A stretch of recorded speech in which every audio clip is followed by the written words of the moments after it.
Expo.com. That's CumberlandExpo.com. Co-sponsors of this event are PSEG Nuclear and Town Square Media. Sports is what we do. You're in your car, you're in your house, you're wherever you are. You're a sports fan. 97.3 ESPN. Because if you weren't a sports fan, you wouldn't be listening. WENJ HD, Millville, Atlantic City. A Town Square media station serving all of South Jersey. This is Game Night with Josh Hennig on 97.3 ESPN and the free mobile app. Now, live from the Matt Black Kia Studios. What a move! Here's Josh Hennig. Josh Hennig here on Game Night on 97.3 ESPN.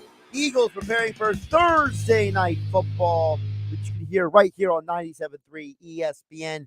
Plus, Phillies back in action tonight, and the impact on the NFL with no Aaron Rodgers for the rest of the season coming up here on the Power Hour on 97.3 ESPN. Chris Franklin from NJ Advanced Media, he will join me coming up in less than 20 minutes from now.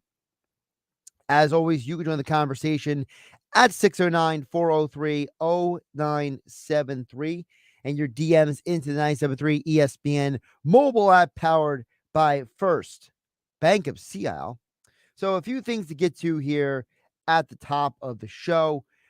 First of all, I did want to give you guys an update on the Eagles injury report because the first official Eagles injury report, yesterday's report was more of a guesstimation about what would actually be going on with the Eagles injury report. So now the Eagles have given us something official, something we could actually work with. And I think the injury report is a little more clear than some of the reporting has been over the last 24 hours. 3 players did not practice at today's walkthrough. It was Reed Blankenship, James Bradbury, and Kenny Gainwell all did not participate in the practice/walkthrough. Fletcher Cox was listed as limited participant. So, couple major takeaways from that information that we need to note. Number one, just because 3 guys are listed with rib issues, it is not a reflection of them all having the same exact injury. And we'll dig deeper into that part with Chris Franklin from NJ.com coming up in less than 20 minutes from now. But Gainwell, Blankenship, and Fletcher Cox all are listed with the injury of ribs. And, as something that we've discussed already earlier today on 97.3 ESPN on the Sports Bash with Mike Gill, rib injuries have a lot to do with pain threshold. How much pain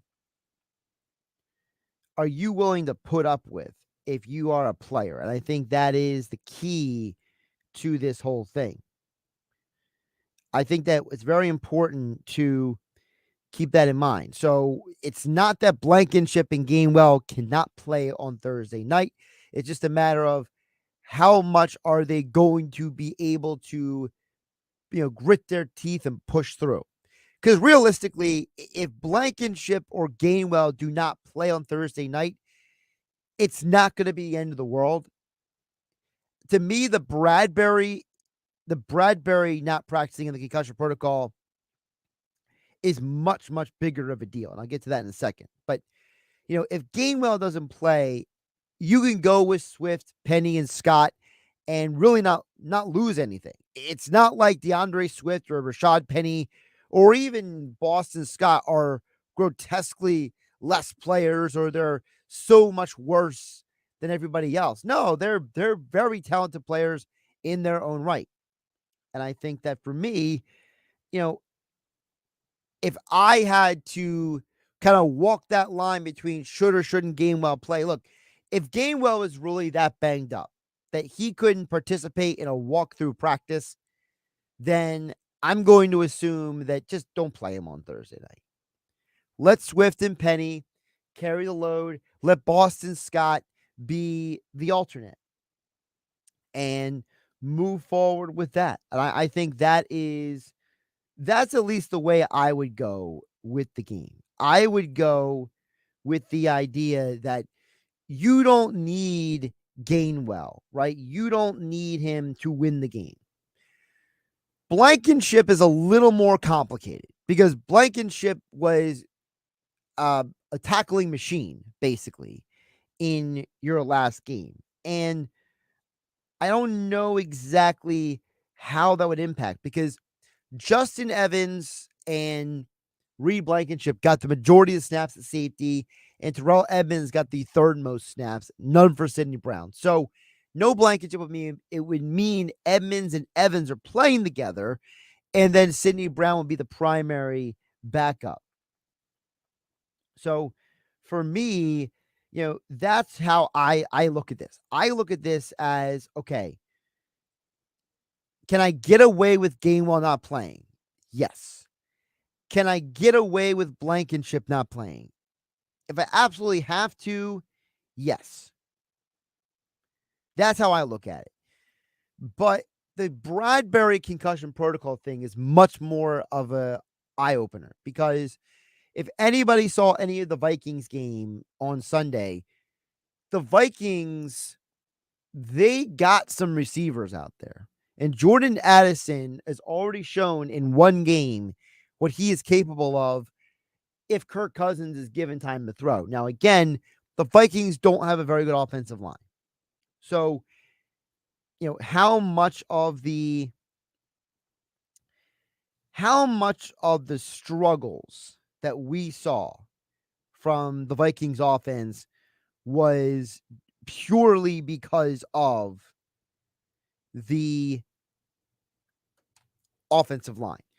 Despite that, Jordan Addison still had a very good game. And if you're asking Slay to follow Justin Jefferson around, you still have Hawkins in the tight end. You still have Addison out there.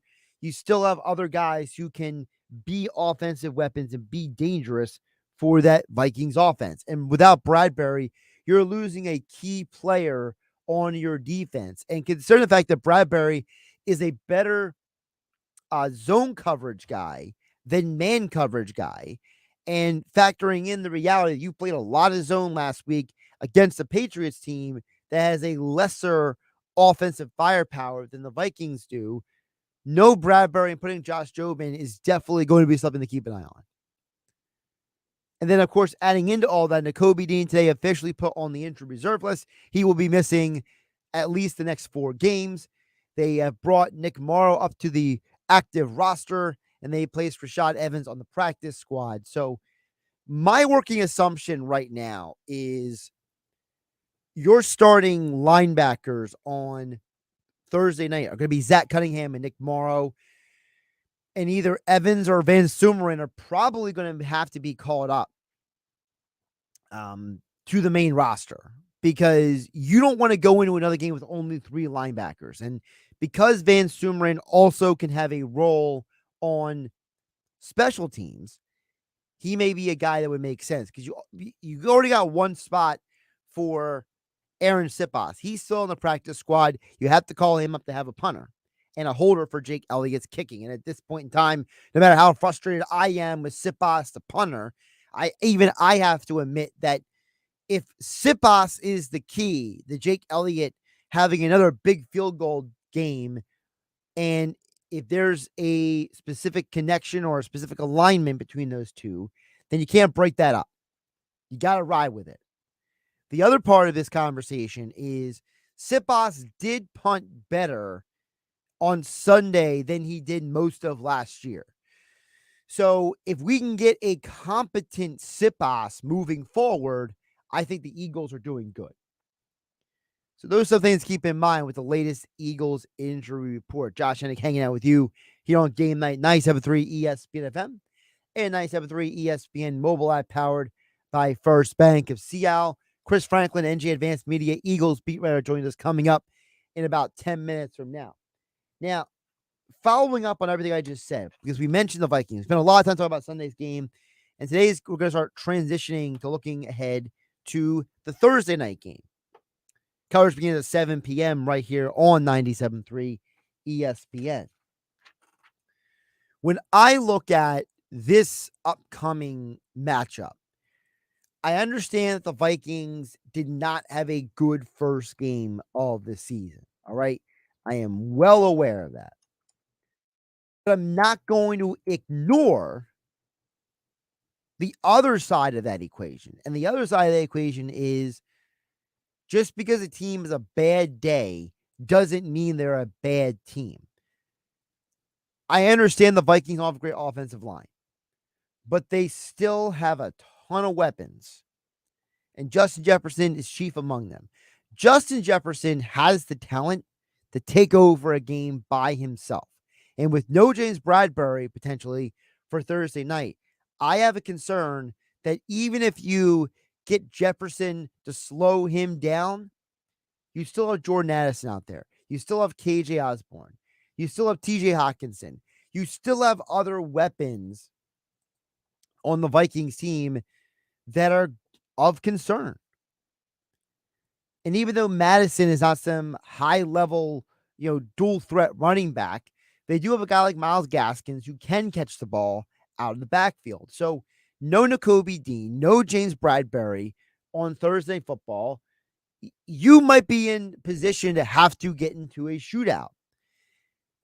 And the Eagles showed you on Sunday that they have still some issues to work through. They still have some rust to get off. They still have some kinks to work out of their system.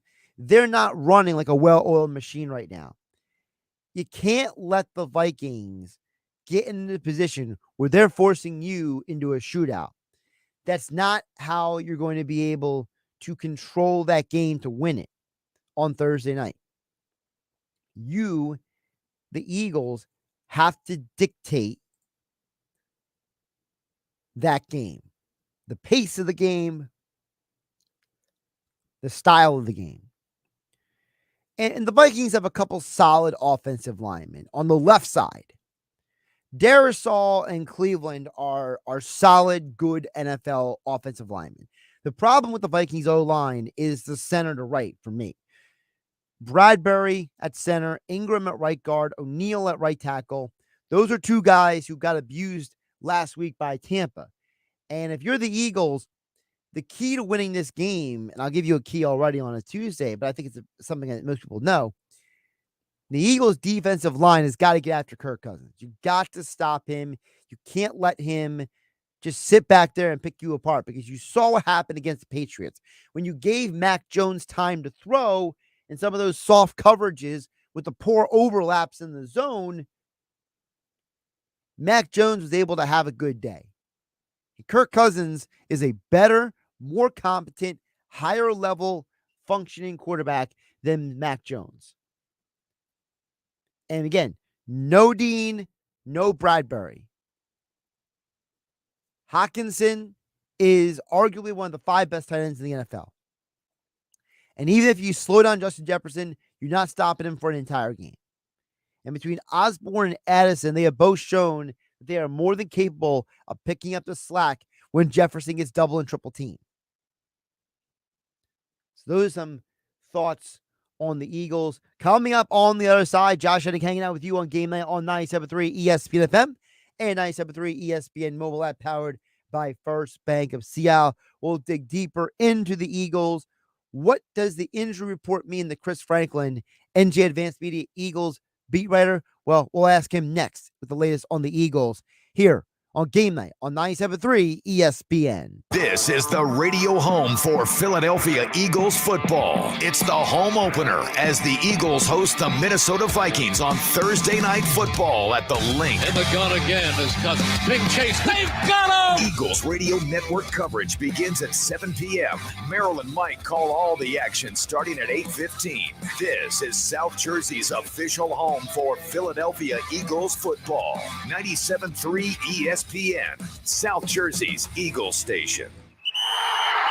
When it comes to wings in the Delaware Valley, nobody beats the Piccalilli Inn. Whether it's South Jersey's best wings, tails, or ears, let them know you're sauce champion. All 10 delectable flavors are going head-to-head to battle for number one. When it's game day, you just gotta head to the Pick. Visit them on Facebook or at Piccalilli.com for their Pick game specials. And be sure to pre-order to guarantee your spot in Sunday's lineup. Nobody beats the Piccalilli Inn. Visit the one, the only, the original Piccalilli Inn, Route 206 in Chemong. A lot of schools talk about training the cybersecurity workforce of the future, but do they really deliver? My Computer Career has been supplying the IT workforce with thousands of skilled, certified pros for 15 years. Train with the experts in support, networking, or cybersecurity and start your career in months, not years. Upskill even faster. On campus or live online, qualified students may get financial aid, including the GI Bill. My Computer Career. Accredited, acclaimed, effective. Take the free career evaluation at mycomputercareer.edu. Something good to know from First Bank of Sea Isle City. We have all of today's innovative banking products just like the big banks, but we offer something they can't. A personal community focus. Let's get you started with Bill Pay. You save time when you pay your bills online. It's fast, easy, and convenient. First Bank of Sea Isle City. A community bank that delivers more for you every day. Personal service, today's technology, from the people who truly care. Learn more at firstbankseaisle.com. Member FDIC, Equal Housing Lender. For the ones who work hard to ensure their crew can always go the extra mile, and the ones who get in early so everyone can go home on time, there's Grainger, offering professional-grade supplies backed by product experts so you can quickly and easily find what you need. Plus, you can count on access to a committed team ready to go the extra mile for you. Call, click Grainger.com, or just stop by. Grainger, for the ones who get it done. Don't get blindsided by a bad trade offer. Come on, that's a low blow. Don't get called out for paying high interest rates. That's a bad call. Stuck in a loan or lease? Matt Black Kia wants to get you released so you can drive your new Matt Black Kia with 0 down, 0 interest, or even 0 payments for 90 days. Plus, drive with peace of mind with our exclusive 4-day love it or leave it return policy. Even first-time buyers can drive with 0 down or 0 payments for 90 days on every new Kia in stock. Plus, we want to finance your future, not your past, or get up to $8,000 off MSRP on every 2023 EV6 GT in stock. It's gotta be a Matt Black Kia. With approved credit, not all will qualify. Credit may affect down payment. Offers can't be combined. Go to MattBlackKiaNJ.com for complete details or 888-505-6670. Price includes all costs to be paid by consumer, except for licensing, registration, and taxes through CAP1. Excludes EVs. 36 months at $27.77 per thousand for Tier 1 customers. Expires 10/5/23. Matt Black Kia, 6211 Black Horse Pike, Egg Harbor Township, and now on Route 37 in Toms River. Hi, it's Pete from Chicky and Pete's. Now, for a limited time, it's buy one, get one free snow crab legs every Tuesday and Wednesday. Buy one, get one free, and enjoy the sweet, delicate flavor of snowy white crab meat. Pair it with one of our handcrafted cocktails like the Stoli Vanilla Creamsicle or the Bourbon Peach Sweet Tea. Top it off with Chicky and Pete's world famous crab fries. Buy one, get one free snow crab legs every Tuesday and Wednesday for a limited time. Restrictions apply only at Chickies and Pete's. Hi, it's Pete from Chicky and Pete's, and we are prouder than ever to partner with the Philadelphia Eagles. Chicky and Pete's has been named the official sports bar of the Philadelphia Eagles, and we continue to serve as the official caterer of both Eagles training camp and the official caterer of the First Trust Bank Club at Lincoln Financial Field. Go where the players go. The official sports bar of the Philadelphia Eagles, Chickies and Pete's. eBay Motors is here for the ride. So minivans, sedans, JDMs, roll out. Go ahead, feel your engine. Admire that perfectly installed exhaust. Your vehicle's moving along this freeway like it was made from fresh installs and a whole lot of love. And with eBay Motors, you get over 122 million parts to keep it running. And with eBay Guaranteed Fit, they'll be the perfect fit every time. Plus, at these prices, well, we're burning rubber, not cash. Keep your ride or die alive at ebaymotors.com. Eligible items only. Exclusions apply. Flounder season is gearing up, and the one stop for everything you need is the bait and tackle shop at Utch's Marina in historic Cape May. Come to Utch's for a huge selection of spinning and conventional rods and combos for the boat or the surf, with top name brands available like Penn, Tsunami, Ocean Max, Shimano, and more. Utch's Marina, your home away from home at the foot of the bridge in Cape May. Stop by any day or visit CapeMayHarbor.com. some people are easily moved. Wasn't that just the saddest movie ever? Whatever. Others, not so much. Oh, look at the puppies! Just dogs, but smaller, so what? But even those who aren't easily moved. Look, your long-lost brother's been found. Oh, hi, Mike. Can be moved by us. Yeah, we're that good. Use Clark's Moving and Storage in Rio Grande for your next local or long-distance move. Visit Clark's Moving and Storage online at clarksmoving.net. You're listening to Game with Josh Hennig on ESPN and the free mobile app.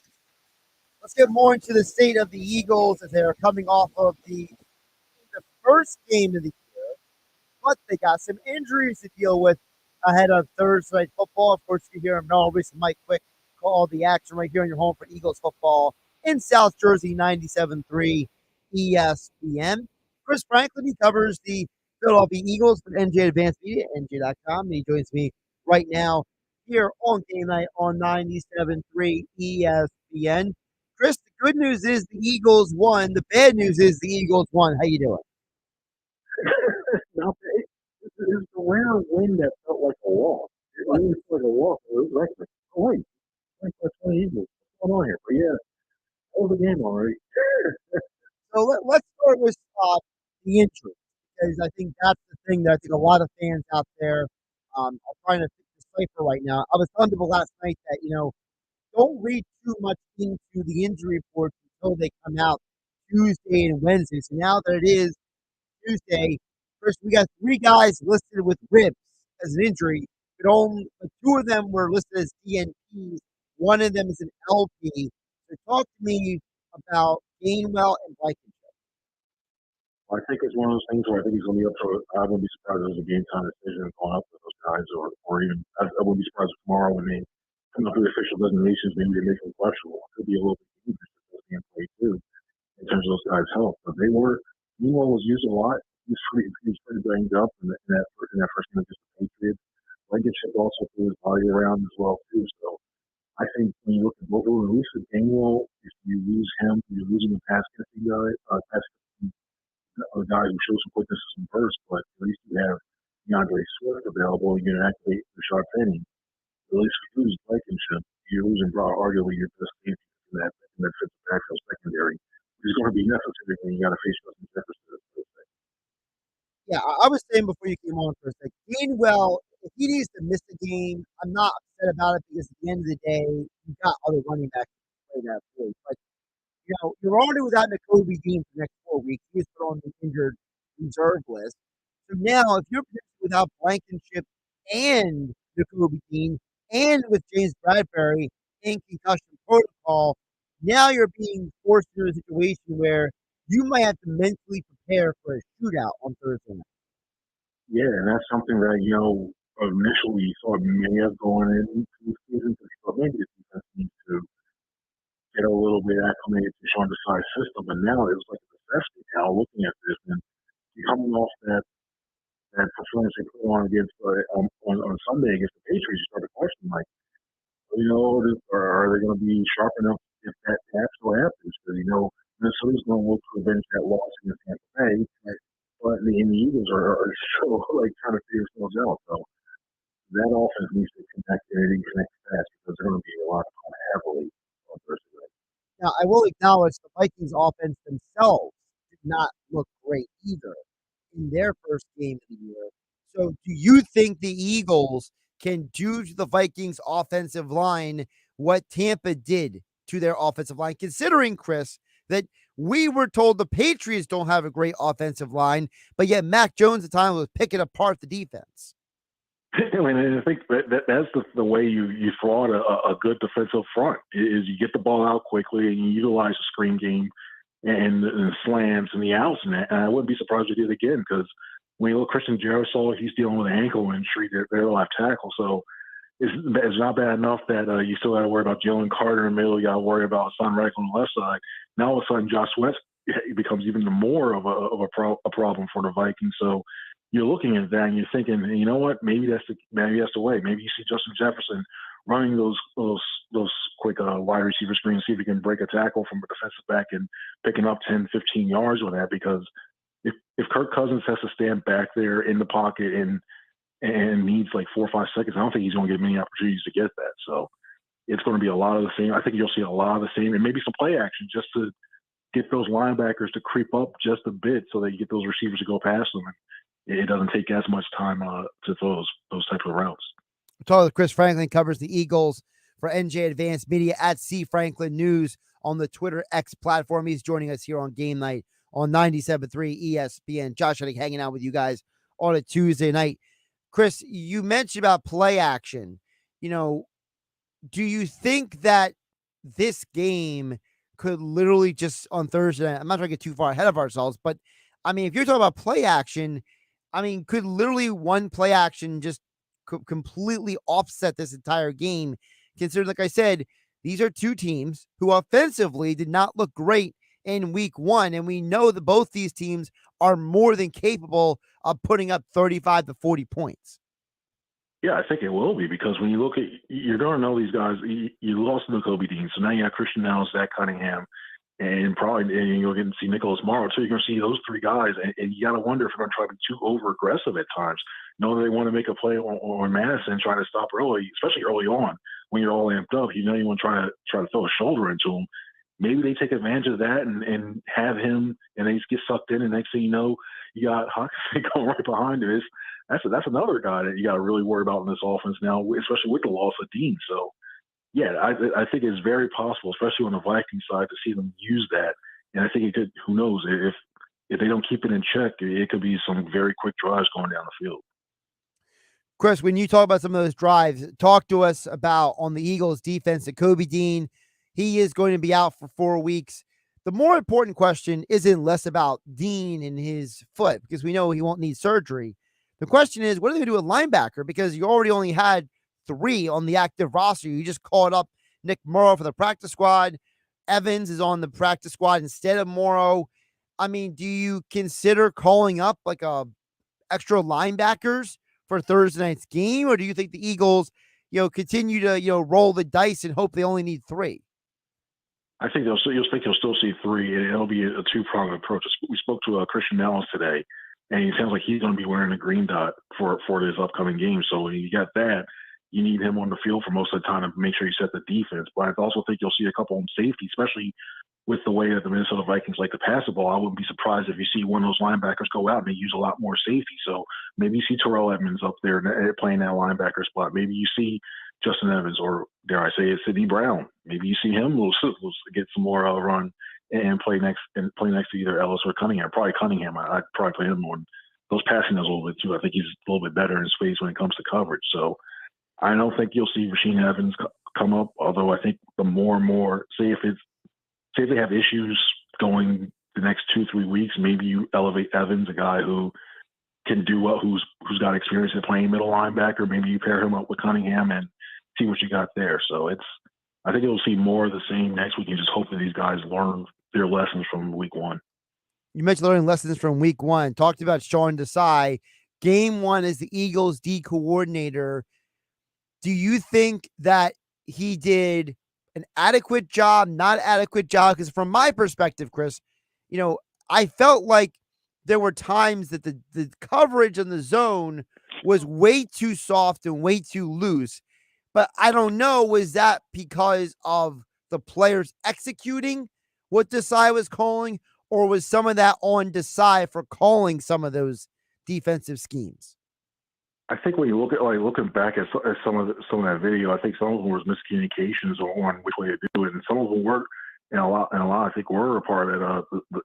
Seemed like they just got conservative at times. These guys, it takes a lot with this match zone that they play. It takes a while, and that's why you normally see a lot of veteran players do it. But with a lot of young guys that are back there, you really need to figure out, hey, if I'm going to pass off to somebody else, or am I taking this guy going across? And you saw a couple breakdowns a long time, and I think it's going to take probably about 3-4 weeks till they get comfortable enough, because a lot of these guys, they repped it in practice, but game speed happens, those live bullets start flying. You look around like, oh wait, okay, I'm supposed to get that. No, you get this, and confusion happens when it comes to there. So I like the way they started early. I mean, who wouldn't like to see Darius Slay return an interception 70 yards? But I think and the takeaways were a big key to that. I think that there needs. I think the adjustments at halftime could have been a little bit better to try to slow down what the Patriots were doing. But yeah, I think going into this one, these next 2 weeks, even though the following weeks against Baker Mayfield, you're like, this Baker Mayfield they can't really carve him up. We still got some weapons in Godwin and Evans, but this week when you look at Jefferson, Hockenson, these guys were cut out for him, and I want to see him vary up those coverage looks and for these players to execute them. And don't forget about Jordan Addison. He had a good game last week as well. And there's a part of me that wonders, you could double or triple team Jefferson all you want, and you can make sure a Hockenson is limited in his targets, but then guess who's left open? That Jordan Addison is a good player, and there's a part of me that wonders between him and Osborne with no Bradbury. No offense to Josh Jobe, but could Jobe get taken advantage of in a game like this? I think it depends on what they do. Like if you decide to have Slade travel with Jefferson, and you, depending on the side there, I'm more worried about, say, if they do the traveling bit, and then they put, say, like they put like Addison on the outside, or they put somebody in the slot. I'm more worried about Max getting bumped out and then trying to play games with that one. I think what matter with Jobe is that he just can't be too physical. He loves to go up to the line, try to disrupt receivers by their timing, by bumping them and hitting them out and hitting them at the line of scrimmage within those 5 yards. I just hope he doesn't get too physical when they're going downfield and gets handsy. Next thing you know, he's called for pass interference, illegal contact, and then you're continuing drives going on, especially on third down. So it depends on the way they go about it. If they use last year what Gannon did and travel, I'm feeling more worried about that. If they decide to play, hey, you play left side, I play right side, then I think I feel a little more comfortable because you get them more into a rhythm. Maybe feels more comfortable on a certain side as opposed to the other, then you just let them play ball that way. Who was the guy from Sunday's game, Chris Franklin from NJ Advanced Media, that you think is not being talked about, but who's going to play better moving forward than they played on Sunday? Ooh, that's a good question. I think even though he was given an attaboy by Nick Sirianni, I think he's still going to do a better job even now if he was Cam Jurgens. I think there's a couple of times you saw him getting pushed back into the pocket, and that was the big concerns you had coming into this week, in the season. Didn't know if he was going to be able to hold on to the job, do the job, and basically be stout in the middle of in that right side of the line, especially when you lose an Isaiah Malo, a bigger guy. And I thought that he did. There were things I saw that I thought, okay, you know what? It looked really encouraging in the fact that he knew where he's going to block. He was pulling. He was going out in space. I thought he did a good job with that. And his pass protection, he got a little bit better as well. So this time, I still want to see him get a little bit lower when he's driving in the run blocks. And I think sometimes as well too, he lets the defenders get inside of him too much and allows them to push them back. But I think that comes with time playing the position. So I think overall, he's going to be a legitimate right guard prospect, at least for this year, or until Kelsey retires. And I think he's going to be all right, fine there. The reason I ask you about that is because I was kind of waffling between Jurgens and another guy, the other guy being Dallas Goedert, because he was a nothing in Sunday's game. I mean, he didn't have any impact really in the game. And I felt he got more action with Romo drawing him on the telestrator on television than they actually got in the game. So, how much of, like Sirianni said after the game, hey, Goddard, Swift, we got to get those guys more involved. How much is that Sirianni, just placating the fans, the media, and how much of that is legitimate that they're going to actually do something about that?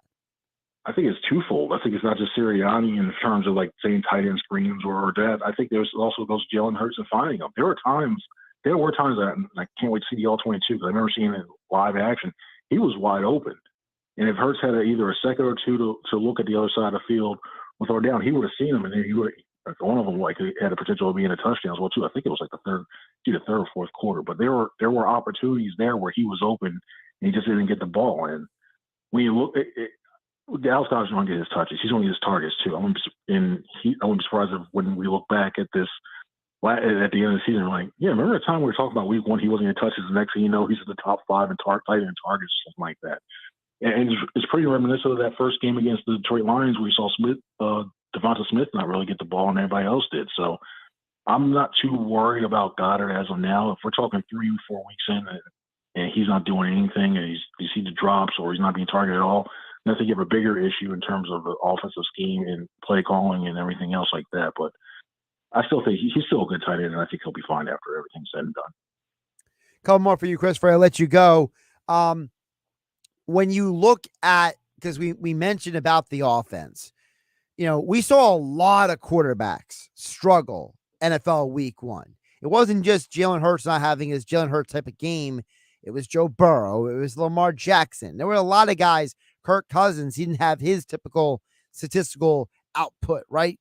There were a lot of guys who did not perform at the level we anticipate. How much do you think Jalen Hurts' Sunday performance was just slow start to the season? And how much do you think of it was Brian Johnson as offensive coordinator? I look at it, I think that first half, I definitely put on Johnson in terms of the play calling. And you can say, oh, wow, it was raining, it was pouring. I still think it was a little bit conservative, or too conservative, and the offense went too horizontally. It was just the crossing routes, the screens, and everything else. And it's fine and dandy if you're trying to like milk the clock and you still want to pass the ball, but especially early on against that Patriots defense, I think you had a shot to do some plays downfield with the type of coverages that they were using.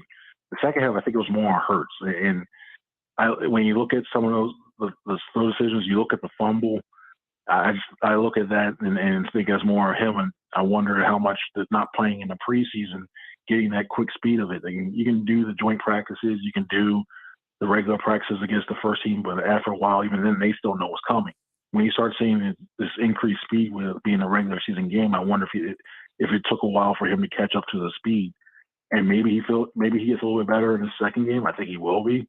But it was one of those things. I think that's where that line where makes you thinking about changing what he did in the preseason.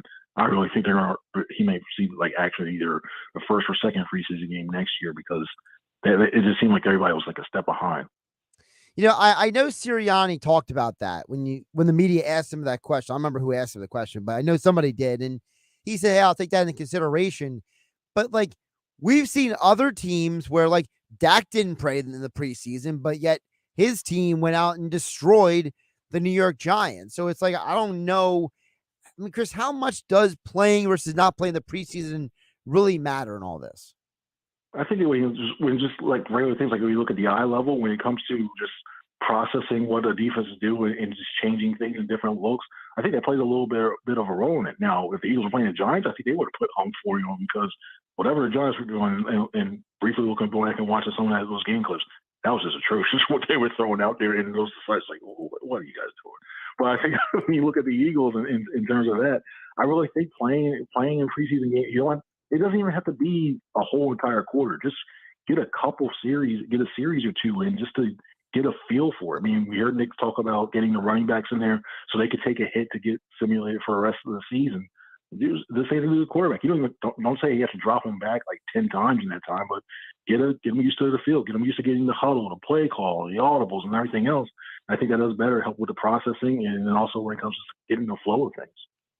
All right, before I let you go, Chris, I'm going to flip the script on you, because I asked you earlier one side of the question. I want to ask you the other side, which is, who is the guy that we are not talking about enough after week 1 heading into week 2 for the Eagles? That's a good question. Let's see, I think. You know what? See, Jalen Carter's gotten so much talked about right now with the pressures and everything. You know what? I look at Fletcher Cox.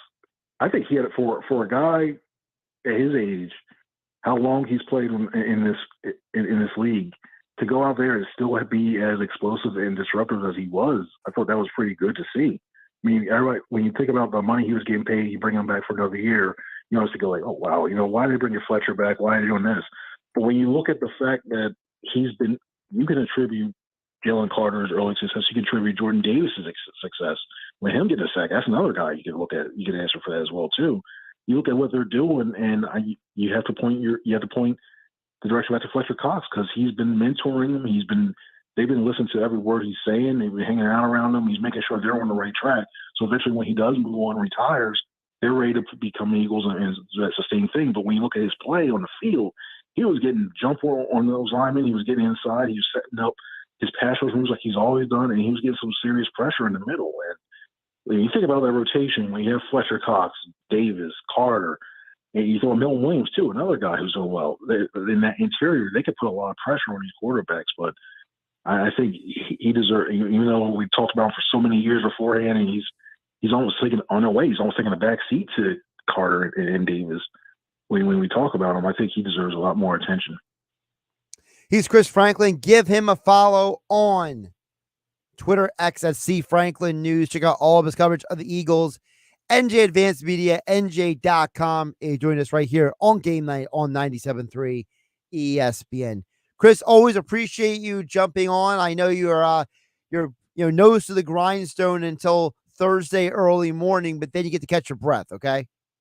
Yes, I cannot wait. Can you make sure that the Lincoln Financial Field, they have the Class C night V trip where they can only need a bunch of that going on. It's going to be crazy these next few days will be fun. I think it's a little above my pay grade, but I'll see what I can do for you.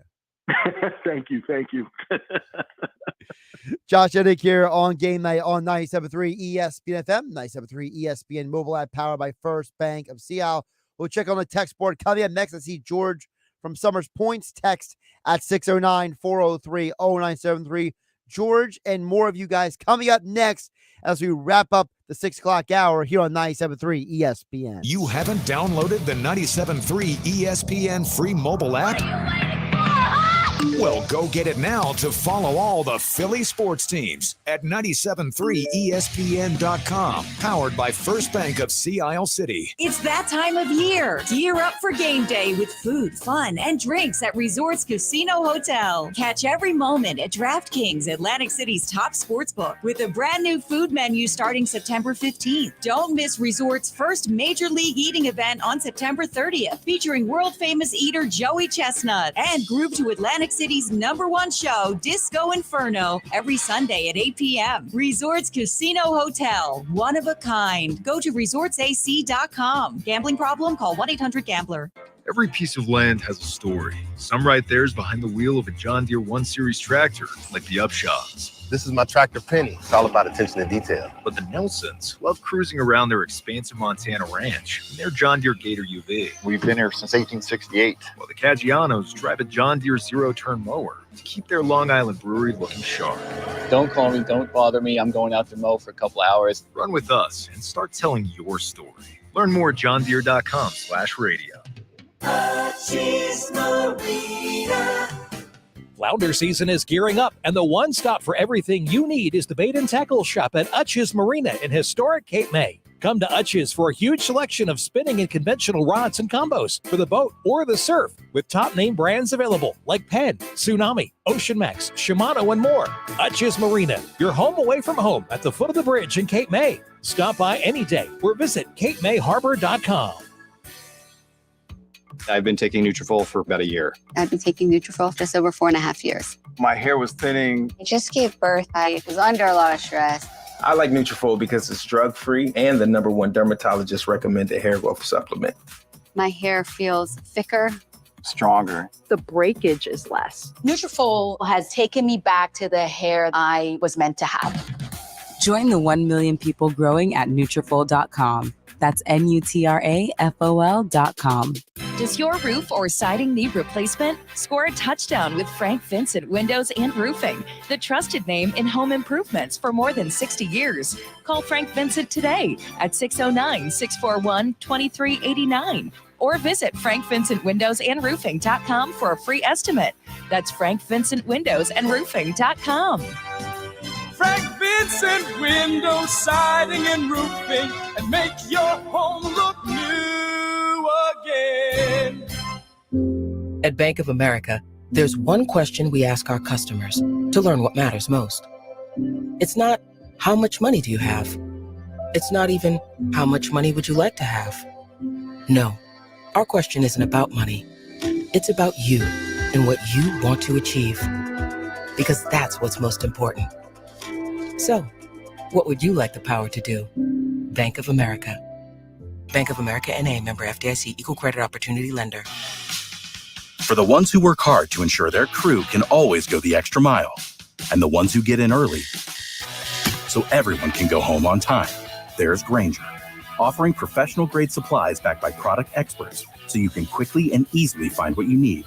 Plus, you can count on access to a committed team ready to go the extra mile for you.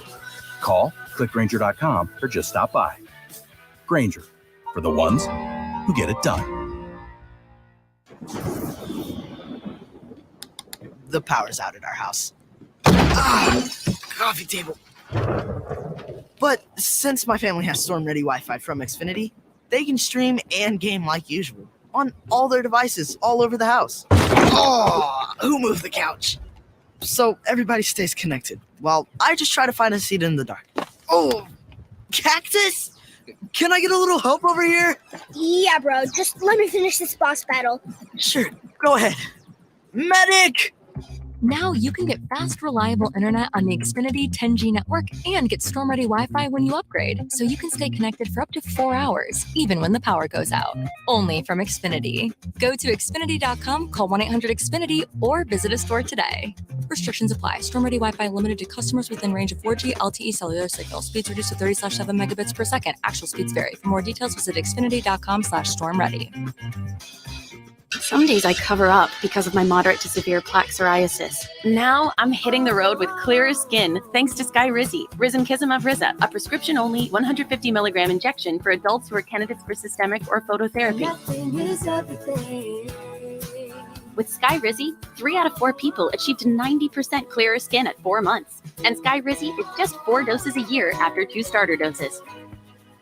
Don't use if allergic to Skyrizi. Serious allergic reactions and an increased risk of infections or a lower ability to fight them may occur. Before treatment, your doctor should check for infection and tuberculosis. Tell your doctor if you have an infection or symptoms such as fever, sweats, chills, muscle aches, or cough, or if you plan to or recently received a vaccine. Thanks to Skyrizi, there's nothing on my skin, and that means everything. Ask your doctor today about Skyrizi, the #1 dermatologist prescribed biologic in psoriasis, and visit skyrizi.com or call 1-866-SKY-RIZZI to learn more. 97.3 ESPN has teamed up with Seize the Deal for incredible weekly offers from some fantastic local restaurants. Here's this week's big deal. Get a $50 gift card good for use at Sunday Gravy in Linwood for just $25. Get this great deal starting Friday at 9 a.m. at seizethedeal.com. Hurry, chances are this deal will sell quickly. For more info on this great deal, go to seizethedeal.com. SeizeTheDeal.com. Now, more Game Night with Josh Hennig, 97.3 ESPN, and the free mobile app. Don't forget our football conversation with Chris Franklin from NJ Advanced Media was brought to you by Jenkins & Sons Plumbing and Air Conditioning. If you're home ready for the fall season, for the winter season, are you worried that your room won't stay cool or you won't keep warm in the winter? Well, call Jenkins Plumbing Heating today about a new system from American Standard Heating and Air Conditioning or a Mitsubishi ductless system. Take advantage of financing of up to $15,000 from South Jersey Gas or Atlantic City Electric. Save more with rebates from these local utility companies. A new system can save your utility company. Call Jenkins, 609-641-6440, and visit them online at jenkinsandsons.com. All right, as promised, to the text board, 609-403-0973. George in Summers Point chimes in on the text board. Hey, Josh, I've heard several people today talking about wondering if the artificial turf at the Giants Stadium played any role in Rodgers' injury last night. I'd like to hear your opinion on the matter, the issue of artificial turf possibly being worse for players in general. Thanks, George. Well, George, a couple things. One, historically, players have always said they would rather play on real grass than fake grass. It's historically documented that more injuries happen on these artificial turfs than on regular grass. That's number one. Number two, I don't know how much of it was Roger turf, only because of the fact that if you watch Hard Knocks, that left calf strain that he sustained in the preseason was the same leg that he reportedly had Achilles tear. So there's a part of me that says, I don't know how much of it artificial turf, maybe how much it was. Maybe there, maybe there was already a weakened part of his body. Like for example, if anyone has ever played sports or going to the gym for a really long time, right?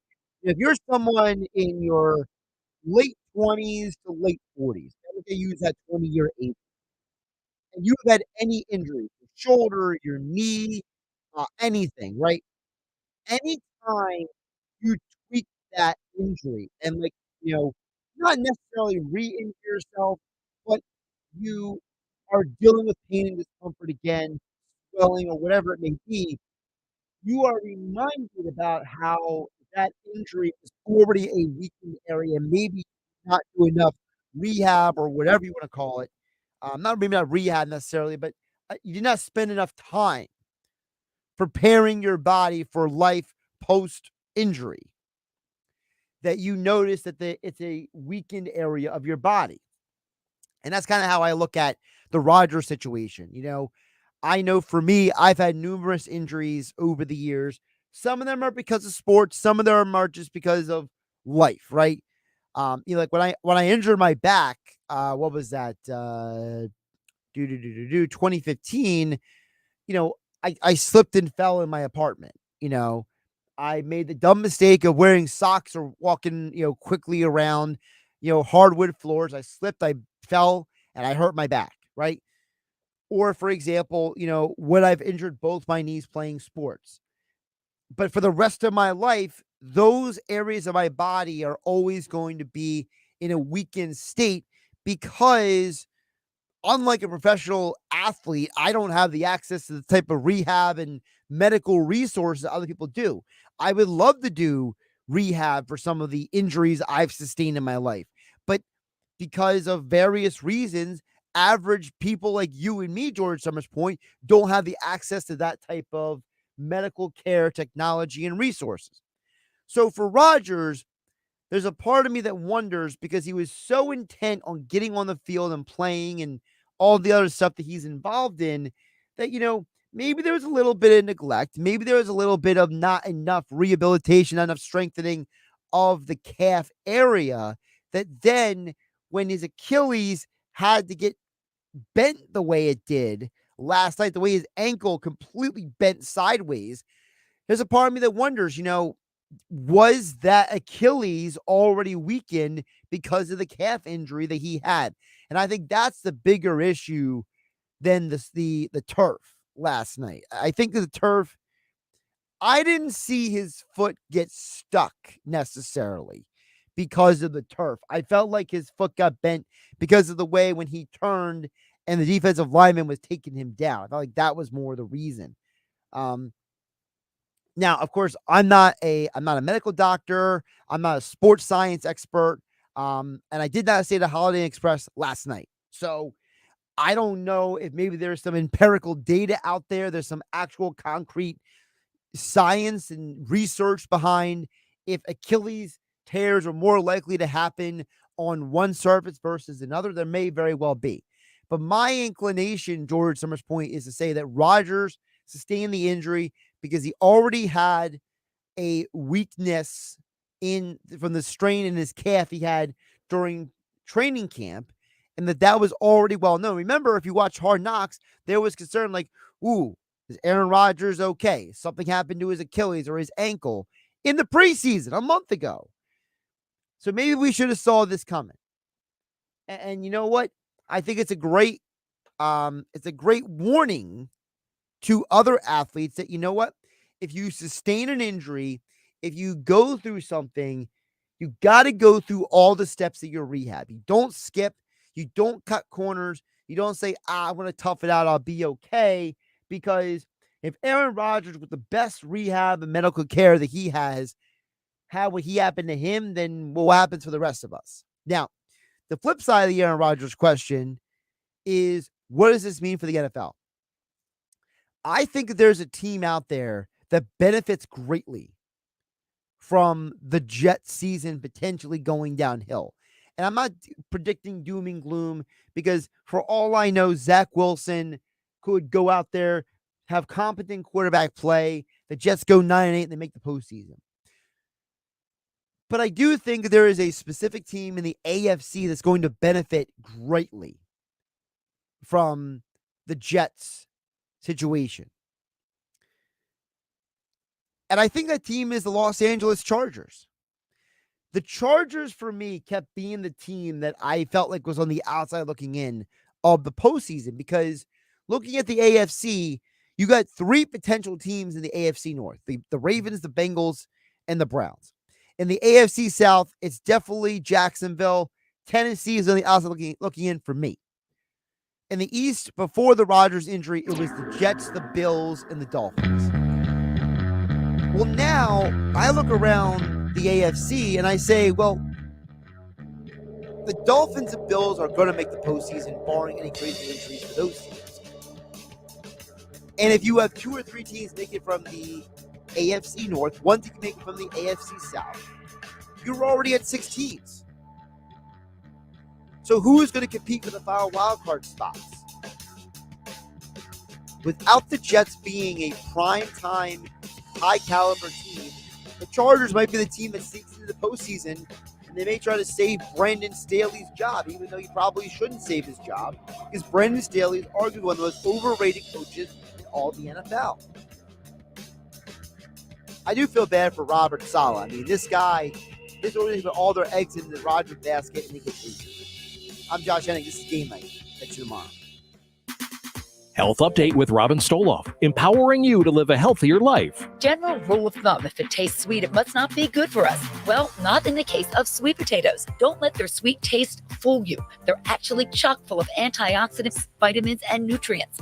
The rich orange color of sweet potatoes signifies a high vitamin A or beta-carotene content, which is associated with eye health and a reduced risk of age-related macular degeneration. Packed with potassium, vitamin C, and fiber, sweet potatoes are also low in calories. A medium sweet potato is just over 100 calories, making this a good addition to a healthy diet. But like everything else, there's always a catch. Deep frying or smothering sweet potatoes in butter can really up the calories and fat. Try baking instead and replace the butter with a little cinnamon. I'm Robin Stoloff for Health Update. Health Update with Robin Stoloff, the longest-running health series in New Jersey, keeping you healthy since 1986. Nutrition, fitness, wellness, and daily tips to help you learn more, live better.